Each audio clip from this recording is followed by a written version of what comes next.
So, hi everyone. My name is Laura Carlton, and I'm the head of training here at Horizon. And today I am joined by Yvonne Rubio and Jennifer Abarca, and they are two members of our technical support team who have a combined experience of 17 years answering your questions, so all of our customers' questions. And they're going to help us today, taking over our social media to answer those questions for you. So the question I have today is, what is the difference between a single guide RNA and a CRISPR tracer RNA? You want to start, Yvonne? You want me to start? Yeah, I can start. So, well, the difference is actually the molecules have different sizes. So it's actually just a difference of how the molecules are. Yeah. So in the case of the single guide RNA, you only have one single RNA oligo. Yeah, that you are going to use to transfect your cells. Yeah. In the case of the CRISPR-RNA and tracrRNA, you have two molecules that you need to co-incubate together to hybridize them to be able to form a single guide RNA. That's the only difference between the two, because after the CRISPR-RNA, tracrRNA are hybridized together, the activity of both, either CRISPR-RNA, tracrRNA, or single guide RNA is going to be the same on your cell. What do you think, Jenny? Yeah, and I think the thing is the CRISPR tracer, and that's the natural state actually of the CRISPR mechanism. That's actually what you would find in the bacteria, and so it's very convenient. But there is a hybridization step, and so then as a molecular biology tool, and the fact that we can synthesize these synthetically. It just made sense, I think, to try to combine the two into one oligo, just to make it easier for researchers. But as Yvonne said, there's really no difference that we've ever found in the activity of them. Now, there's some different applications. You might choose one or the other. Certainly, if you're just doing a couple of genes, maybe you're just looking to do a quick knockout experiment, having something like an sgRNA is a very simple way to do that. And you just need one molecule for each gene, right? But if you have a lot that you're doing, the two-part method is actually more affordable in the long run. Okay. And all it takes is one hybridization step. For some people, they don't want to do it. For other people, they realize it's just a simple co-incubation. One of the questions that I receive sometimes about that is going to be difficult, the hybridization, how long it will take to hybridize the two molecules together. And actually, the thing is, they only need to be co-incubated for 5 minutes at room temperature. This is something that is not really going to make like delays in the experiment per se or something. Not at all. Yeah, only, but you need to incubate them together. Yeah, this is the only step that you need to think about.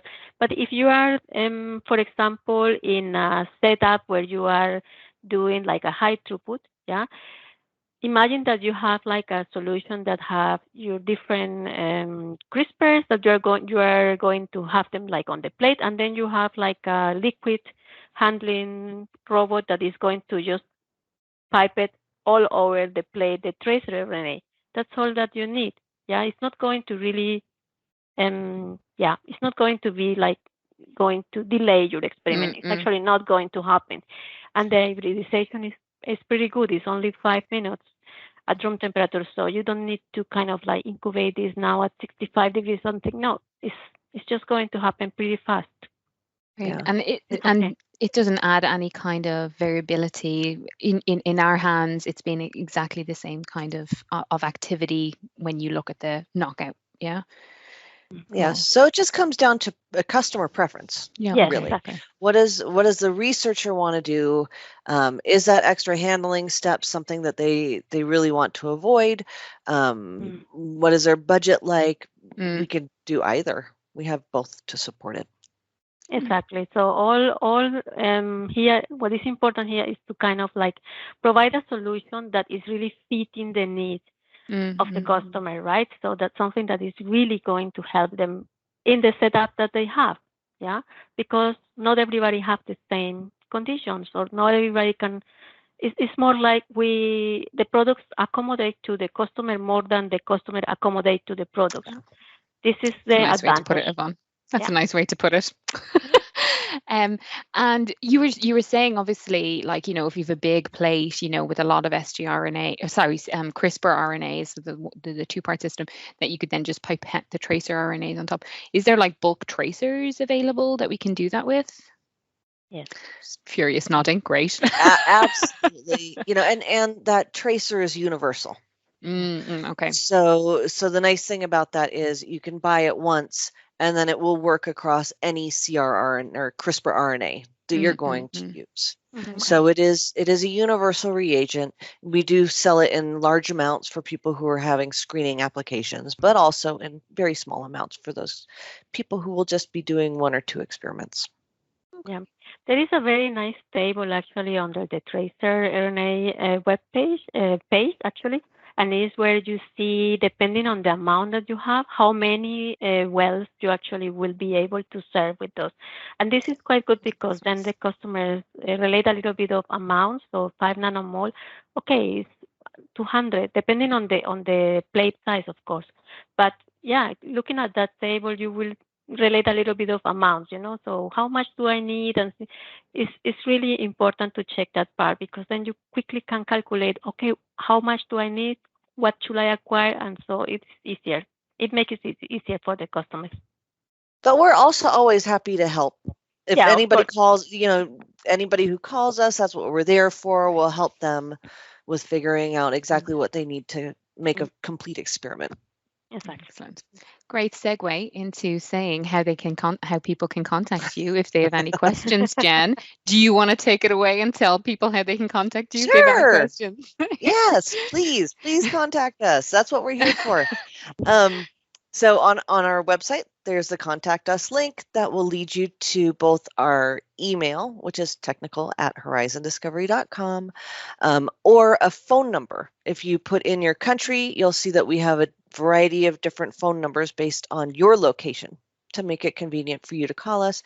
We have support both in Europe and in the US, so we can support you in multiple languages. So it provides a lot of flexibility for the researcher. And then we should also always have that chat button on our website too, where you can reach any of us live via chat. Exactly. And we are happy to help you. Good. That's very true. I mean, they helped me today, so, they're very good. Well, you can contact these experienced ladies anytime you want. And thank you so much for joining us today. Thanks to Jen. Thanks, Yvonne. Have a nice day. Thank you, guys. Bye. Bye.